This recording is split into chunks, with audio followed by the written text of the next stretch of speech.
Alright guys, moving into the third comic on this Batman collage, we have Detective Comics number 33 from November of 1939. So at this point, Batman has been established for the past couple of months, starting back in May of 1939, and in this comic book issue, they actually start to dive into his origin story. What made this man dress up as a bat and fight crime during the night? Now, this comic book also has a lot of little interesting tidbits that you might not have known, but as per usual, let's read the synopsis of this comic book and then we'll talk about everything it had to offer. So let's start with the very first rendition of Batman's origin story, which also introduces for the very first time Thomas and Martha Wayne. 15 years ago, a young Bruce Wayne returns home with his parents after a night at the movies.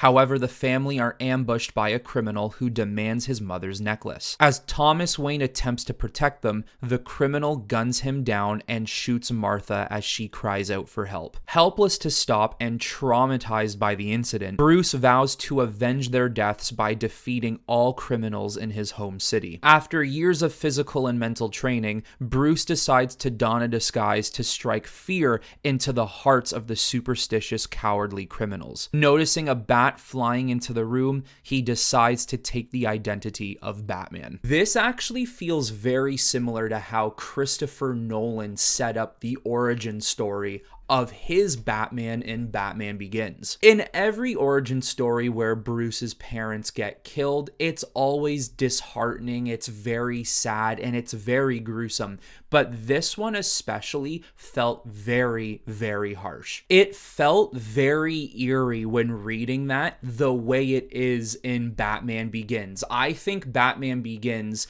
has one of the best origin stories for a character ever, and the death scene of Bruce's parents is one of the saddest scenes for comic book movies, and it's because there's no dramatic music. It's very echoey and just it can be hard to watch sometimes. And the fact that Bruce finds a bat circling one of his rooms in his mansion in that movie, and that's very similar to how he finds it in this comic book. It feels very similar. So other than the origins of his character, what else does this comic book entail? The Batman Wars against the dirigible of doom. While visiting Manhattan one night, Bruce Wayne sees a dirigible fly into the city and attack it with strange red rays. And if you don't know what a dirigible is, it is basically just a blimp. This damaged the buildings and caused thousands of deaths. The occupants of the dirigible, calling themselves the Scarlet Horde, threaten to attack again unless the city surrenders to them. After they leave, Bruce helps rescue civilians and decides to investigate the group further as Batman. Recognizing the lights as death rays, Batman cross-references their creation with the scientist called Karl Kruger, who suffers from a Napoleon complex. Deciding to visit him, he locates his home and climbs in,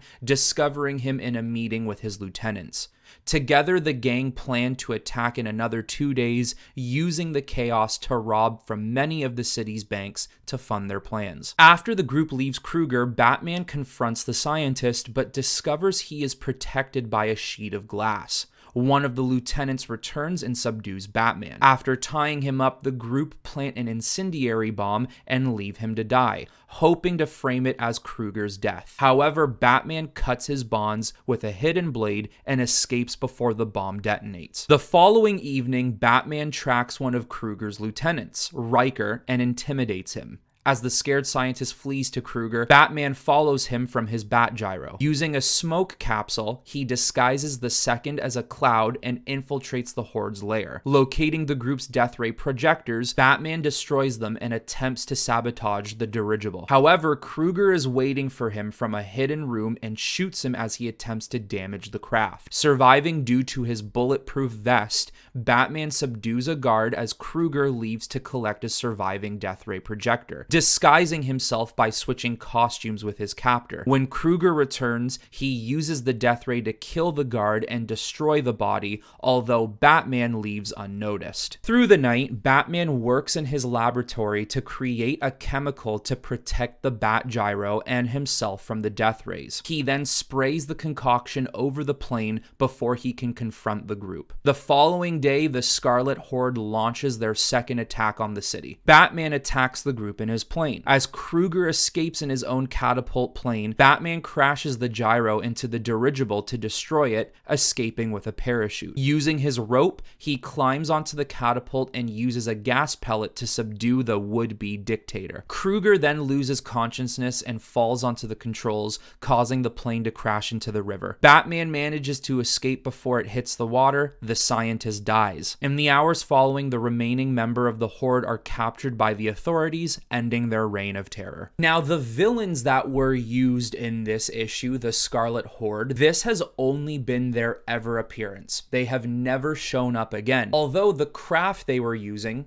a blimp, has actually been a staple to Batman and Gotham City in general. Especially when you watch Batman the Animated Series, there is always a blimp in the sky of Gotham City. Just as much as you can't think of Gotham without attributing it to several things, its dark tone and atmosphere, criminals, the Bat Signal, Arkham Asylum, all of that type of stuff, you can't think of Gotham without a blimp. Although, once again, the city that is used in this issue is still New York, Manhattan City. They still have yet to have created Gotham City. And once again, as I've mentioned in the previous two videos, they do retcon New York eventually to become Gotham, but it is still very interesting that at this point in time, it's still New York. And also, whereas we are now starting to get accustomed to Batman using a lot of weapons and gadgets like the Batarang, the Bat Rope. We even saw him use the gas capsule from the issue before this. This is the first time that Batman uses a smoke bomb or a smoke capsule, which we all know is another staple to the Batman character. Now, Batman already has been shot at many times in his first couple appearances, but in this issue, he is actually hit. And it's the first time in Batman's history that not only is he hit by a bullet, but they explain his survival with the fact that he has protective armor. He has a vest underneath his bat symbol, which, as we all know, even today, the bat symbol is one of the most protected parts on his body because it's the biggest target. It is the area that everyone looks at, and it's the first thing people point at to shoot. And speaking of guns, early-aged Batman actually used guns every now and then. He, I don't want to say was afraid of guns because of the damage it can clearly cause and the fact that it can take a life, but he wasn't opposed to using a gun back then. Now, in the previous issue, we also saw the first appearance of the Bat Plane or the Bat Gyro, and in this issue, the first original Bat Plane is actually destroyed when he crashes it into the dirigible, and that is the last time we ever see that version of the Batplane. Now, what's also very interesting is that in this issue, it is explained that Batman is in his secret laboratory trying to create chemicals, and at this point in time, the Batcave still has not been introduced. But I guess in a way, you can kind of say this might be the first appearance of an in-the-making Batcave, as the laboratory he's using is behind a false wall in Wayne Manor. And even before you would think that Batman should have a Batcave, it does make sense, right? Like, this guy is out at night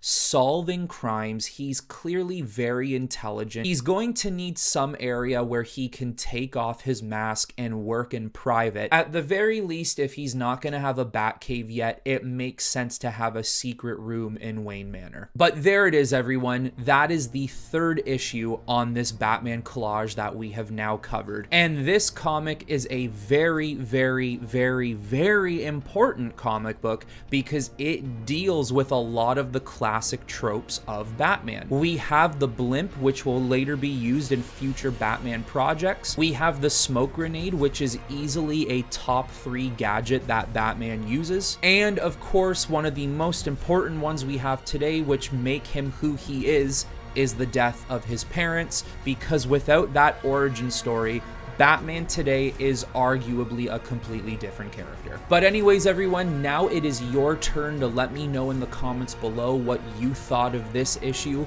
and what you think of early age Batman as a whole. But that's all I got for you on this one, guys. So until next time, I will talk to you all very soon.